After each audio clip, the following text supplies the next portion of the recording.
Maison hantée, vie hantée. On entend parfois parler de maison hantée. Bon, parfois certains y croient, d'autres n'y croient pas. On entend qu'il y a une maison avec des esprits où il y a des manifestations particulières.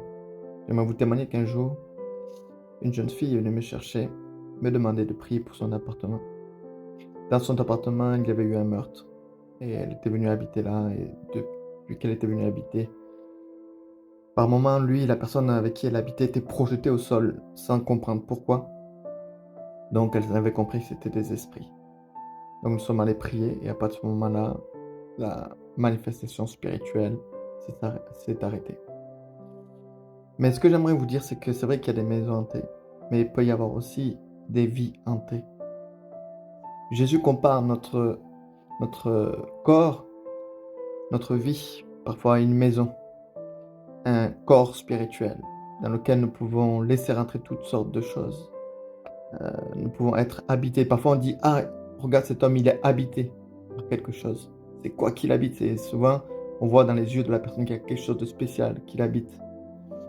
Et on peut faire par comparaison, oui, c'est vrai, notre corps peut être, heu, comme une maison.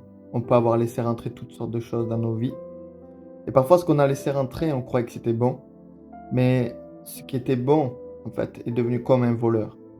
Imaginez dans une maison, vous laissez rentrer un voleur, c'est la destruction, heu, c'est la souffrance. De la même manière, dans votre vie, vous avez peut-être laissé rentrer des voleurs parce que peut-être vous avez pratiqué toutes sortes de pratiques ou peut-être, voilà, pour différentes raisons et depuis, vous avez l'impression que votre vie est volée. C'est pourquoi il est dit dans la Bible que lorsque il y a un homme fort, très fort dans nos vies, il faut inviter quelqu'un de plus fort pour le vaincre. Le voleur qui est en toi, quel que soit l'esprit qu'il y a, quel que soit ce qui te tourmente, Jésus-Christ est plus puissant et plus fort. Il a la capacité de pouvoir te libérer si tu l'invoques ou si tu demandes la prière en son nom pour ta vie. C'est ce qui s'est passé dans ma propre vie. Un jour, on a prié pour moi au nom de Jésus. J'ai été libéré. Et tu peux être libéré de ceux qui t'habitent. Si tu invoques son nom, arrête de te faire voler ta vie. Si tu es tourmenté, si tu as l'impression que tu tournes en rond parce qu'il y a des choses en toi qui t'animent, et tu sais que tu es habité par des mauvaises choses, Jésus-Christ a la capacité de pouvoir te libérer. Ne laisse pas ta vie être hantée.